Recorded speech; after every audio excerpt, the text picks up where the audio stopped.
So meanwhile, the debate over children being separated from their parents at the border has reached a fever pitch, and Florida is right in the middle of it all. Peter Ducey reports.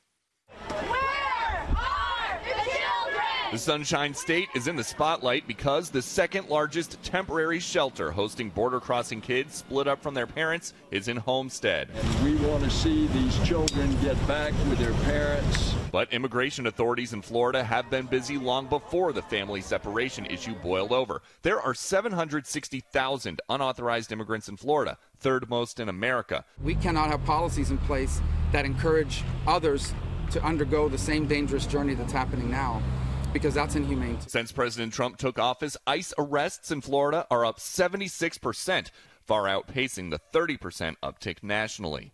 Immigration is protecting our borders is one of the primary things that we're all focused on.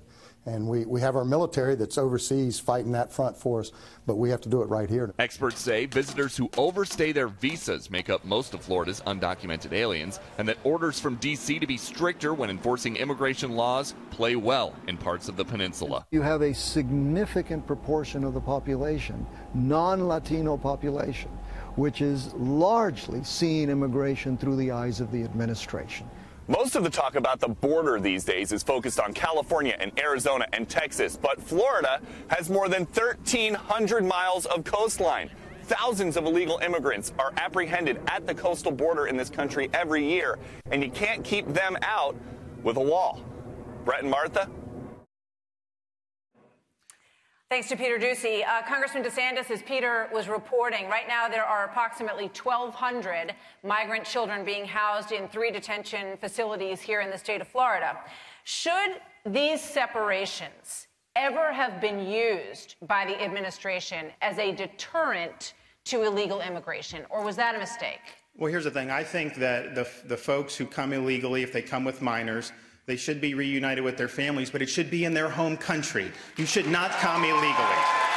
We got a lot of things we need to do on the border here, and this is a big point of disagreement between Commissioner Putnam and me. When he was in the Congress, he joined with Nancy Pelosi as the only Republican in Florida to vote against allowing military on our border to help secure it.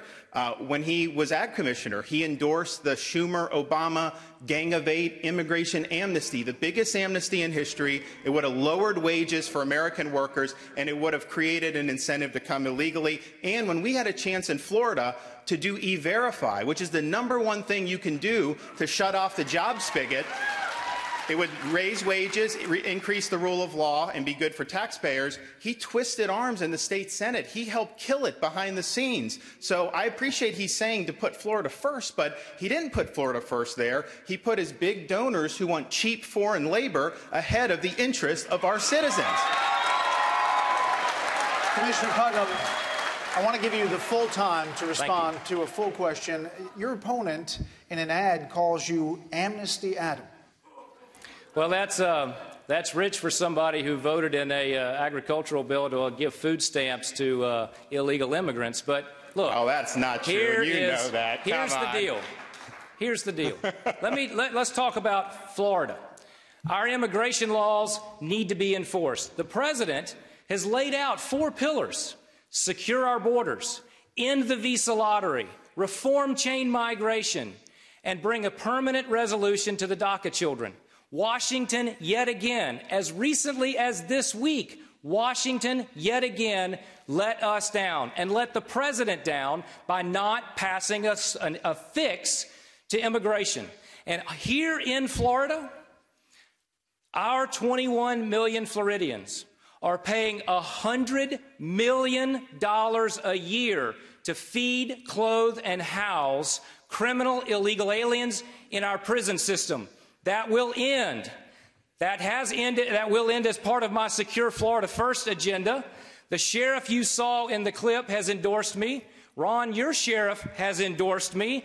And I'm excited about 45 sheriffs who have endorsed me because they know both of our records and they know who is best for securing our borders and keeping Floridians safe. Congressman, well, he didn't refute any of the criticisms because they're true. And the fact of the matter is, if I'm governor, I will work hard and I will sign E-Verify into law here in the state of Florida. He won't do that. because the big ag donors that fund his campaign want that cheap foreign labor.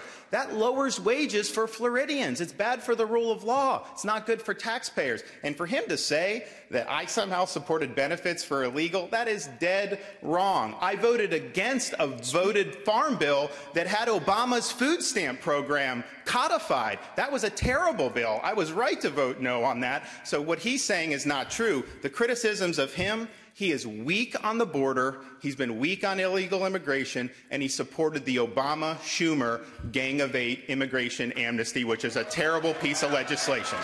I want to give you a chance to respond, but I want to redirect a little bit, Commissioner. You did endorse former Florida Governor Jeb Bush for president in 2016.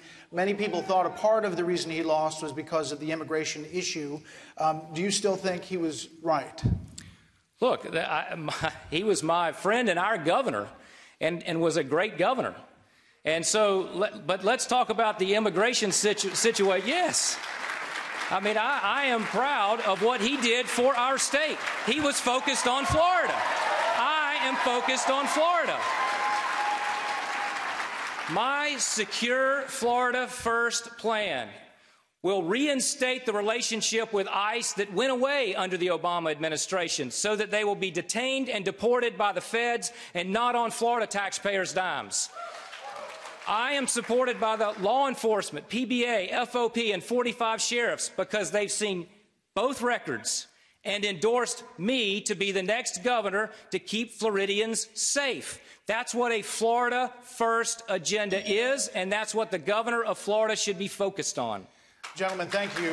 Stand by if you would. Breaking news unfolding just hours ahead of this debate. Yet another deadly shooting, as we mentioned, in our nation this afternoon. Today's tragedy brings us to another hotly debated issue that's left deep scars here in Florida. Guns. We will have that and much more as we continue the debate live tonight from Orlando.